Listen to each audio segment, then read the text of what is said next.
Assalamualaikum warahmatullahi wabarakatuh. Perkenalkan, nama saya Putri Zulfiana Rizky, NPM 2010808023 dari Rombel 1. Di sini saya akan mempresentasikan hasil kerja mind mapping saya untuk memenuhi tugas praktikum planktonologi.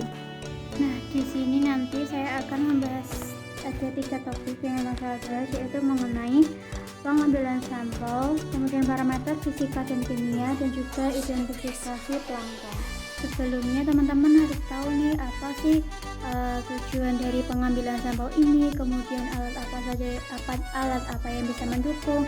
Nah, tujuan dari pengambilan sampel ini itu nantinya sampel yang akan kita ambil itu planktonnya, kita akan melakukan pengawatan dan juga pengamatan, serta nanti bagian terakhirnya kita akan melakukan identifikasi plankton tersebut.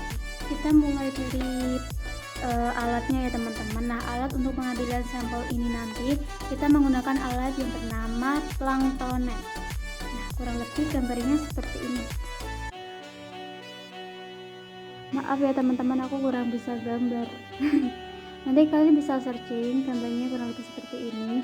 Nah, untuk bagian-bagian dari planktonet sendiri itu ada apa aja sih? Yang pertama ada cincin, kemudian ada kawat, ada tali, ada jaring, dan juga ada botol.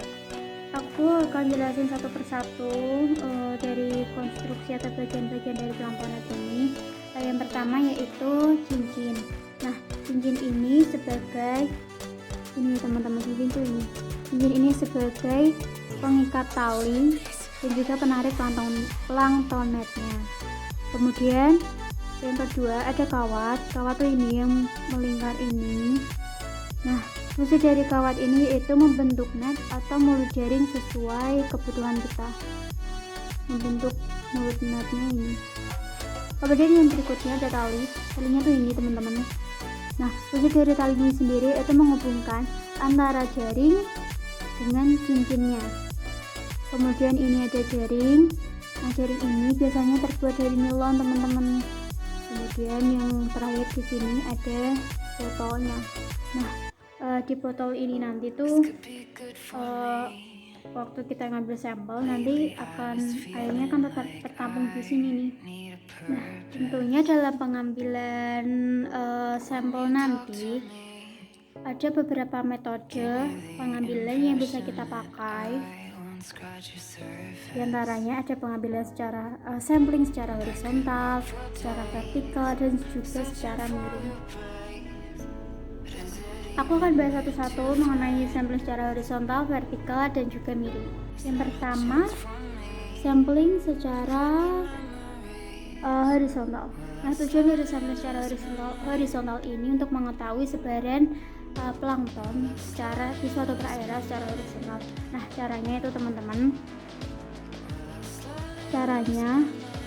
planktonetnya nanti akan diletakkan pada suatu titik di laut, kemudian ditarik menggunakan kapal ke titik lain secara horizontal atau secara mendatar secara horizontal, tapi dengan kecepatan yang konstan. Nah, yang perlu diingat dalam sampling horizontal ini, untuk menarik planktonetnya itu kita harus melawan arus. Kemudian berikutnya yaitu sampling secara vertikal. Nah, sampling secara vertikal ini sering digunakan sama teman-teman, kan, karena memang ini sampling yang menurut aku emang mudah. Jadi caranya itu planktonetnya kita tuh masukkan ke dalam air, di suatu titik air, kemudian kita tunggu beberapa saat baru diangkat. Jadi secara vertikal ditarik ke atas. Yang terakhir yaitu sampling secara miring. Ada sampling secara miring ini tuh bisa menjadi sampling campuran antara horizontal sama vertikal. Jadi tuh kita memasukkan planktonetnya ke dalam perairan tapi dengan suhu dengan sudut 45 derajat. Jadi kan kalau horizontal kan datar, nah kalau vertikal tegak lurus. Nah, kalau miring itu ini 45 derajat.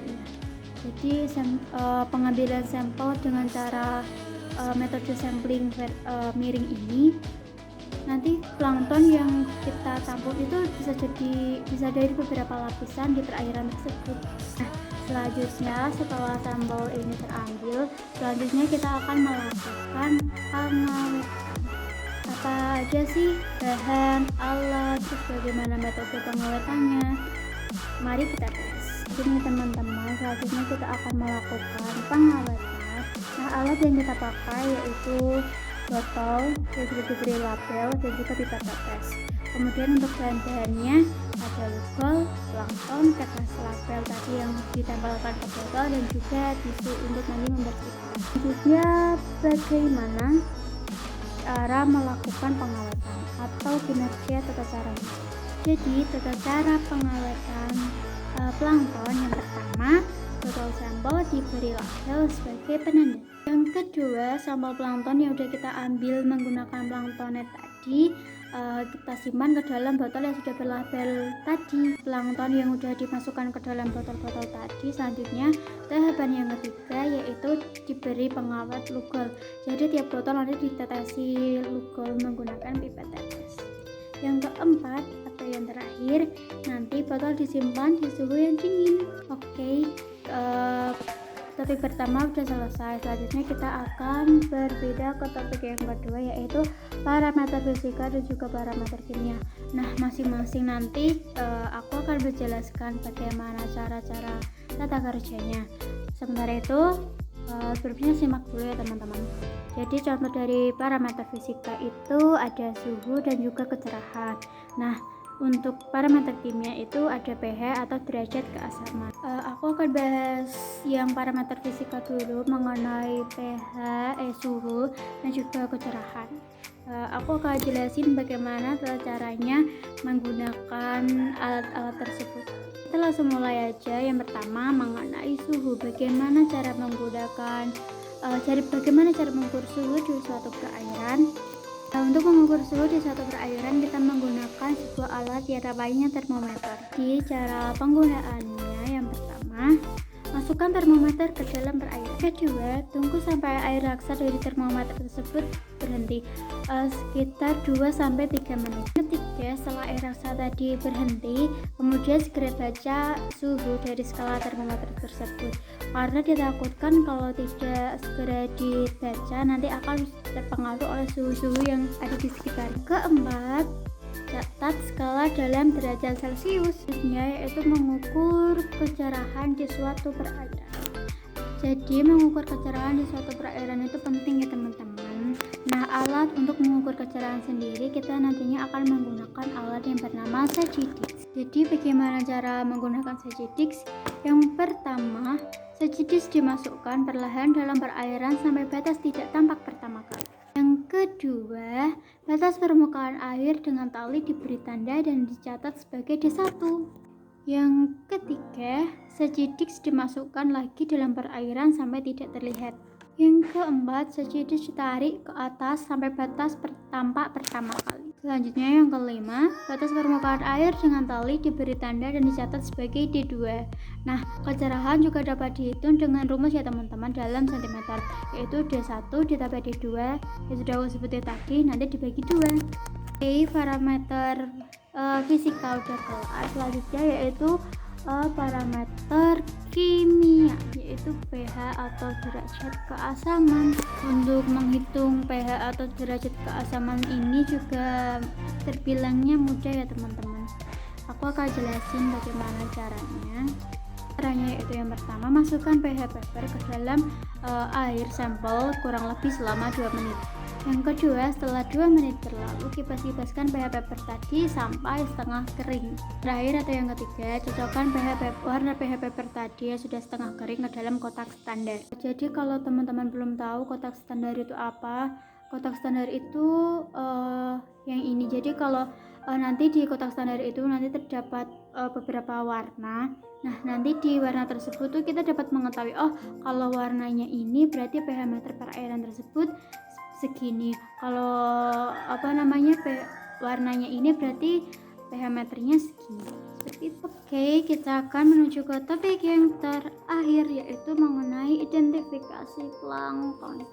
Nah, untuk mengidentifikasi plankton sendiri nanti kita ada 2 tahapan ya teman-teman. Yang pertama kita akan melakukan pengamatan plankton dulu, kemudian baru bisa diidentifikasi. Nah, dalam pengamatan plankton nanti kita akan membuat preparat plankton dulu dan juga pengamatan plankton di bawah mikroskop. Pertama kita akan bahas yaitu pembuatan preparat planktonnya dulu. Jadi bagaimana sih tata cara membuat preparat planktonnya? Aku akan jelasin ya teman-teman. Pertama, objek glass dan cover glass dikalibrasi dulu. 2, sampel plankton yang ada di botol tadi yang sudah ditetesi oleh Google dikocok terlebih dahulu, kemudian diambil menggunakan pipet tetes dan diteteskan ke permukaan objek glass. Kalau teman-teman tanya apa sih tujuan dari pengkocokan botol tadi? Nah, tujuannya yaitu teman-teman kan tadi sebelumnya di pengawatan planktonnya kan sudah kita masukkan ke dalam botol. Nah, itu ditata silukol agar planktonnya itu mengendap di bawah. Nah, jadi dalam kondisi plankton mengendap ke bawah kan tidak mungkin plankton sampai di seluruh permukaan air botol tersebut. Jadi dikocok terlebih dahulu agar planktonnya itu bisa menyebar ke dalam air tadi. Ketiga, tutup objek gelas dengan cover gelas dengan kemiringan 40 derajat. Yang keempat yang perlu diperhatikan ya teman-teman, jika terdapat gelembung dalam pembuatan preparat sebaiknya kita ulangi kembali karena pasti terdapat kesalahan dari beberapa tahapan tadi. Kemudian setelah membuat preparat plankton tadi akan kita lakukan pengamatan di bawah mikroskop. Bagaimana cara melakukan pengamatan plankton di bawah mikroskop? Pertama, preparat plankton diletakkan di atas meja objek mikroskop. Kedua, pastikan pengatur cahaya mikroskop berada pada frekuensi terkecil kemudian nyalakan. Ketiga, untuk memperjelas cahaya, kemudian pilih pembesaran yang diharapkan. Keempat, menemukan fokus hingga preparat terlihat jelas. Untuk pembesaran 1000 kali menggunakan minyak emersi. Kelima, sebagai catatan, perhitungan plankton dapat menggunakan 5 bidang pandang dan 9 bidang pandang. Setelah selesai melakukan pengamatan, mengambil sampel, pengawetan, kemudian melakukan pengamatan menggunakan mikroskop dan juga sebelumnya sudah bagaimana cara pembuatan preparatnya. Selanjutnya kita berada di tahap terakhir yaitu mengenai identifikasinya. Untuk mengidentifikasi plankton dari cara makannya atau bakteri plankton dibagi menjadi 3. Ada saproplankton, fitoplankton, dan zooplankton. Jadi ciri-ciri dari saproplankton yaitu tidak berklorofil bakteri, contohnya bakteri dan fungi. Kemudian ciri-ciri dan contoh dari fitoplankton yaitu tumbuhan mikroskopis berklorofil, contohnya chlorophyta, cyanophyta, rhodophyta, dan yang lain-lainnya. Dan yang ketiga, ciri-ciri dari zooplankton yaitu cara makannya holozoik ya teman-teman. Nah, contohnya filum protozoa, coleopterata, dan arthropode, dan masih banyak lainnya. Nah, yang perlu dicatat teman-teman dalam mengidentifikasi plankton nantinya apakah plankton tersebut masuk ke dalam golongan fitoplankton atau zooplankton, kita memerlukan yang namanya buku identifikasi biar tidak terjadi kesalahan. Oh ya, mengenai perhitungan kelimpahan plankton, jadi plankton itu bisa kita hitung kelimpahannya teman-teman, yaitu menggunakan alat yang namanya hemositometer. Nah, selanjutnya akan aku bahas bagaimana cara menggunakan alat hemositometernya dan rumus penghitungan dari kelimpahan plankton itu tersebut. Yang pertama, siapkan hemositometer terlebih dahulu. Yang kedua, bersihkan permukaan hemositometer dengan cover glass. Yang ketiga, tutup hemositometer pada bagian tengah dengan cover glass. Keempat, ambil plankton yang akan dihitung kepadatannya. Yang kelima, apabila plankton bergerak aktif maka ditambahkan lugol atau formalin tapi sedikit aja. Yang keenam, letakkan dan amati di bawah mikroskop. Ketujuh, hitung jumlah plankton yang berada pada bidang pandang. Kedelapan, Itu jumlah total plankton pada keempat bidang pandang kemudian di rata-rata dihitung sebagai N.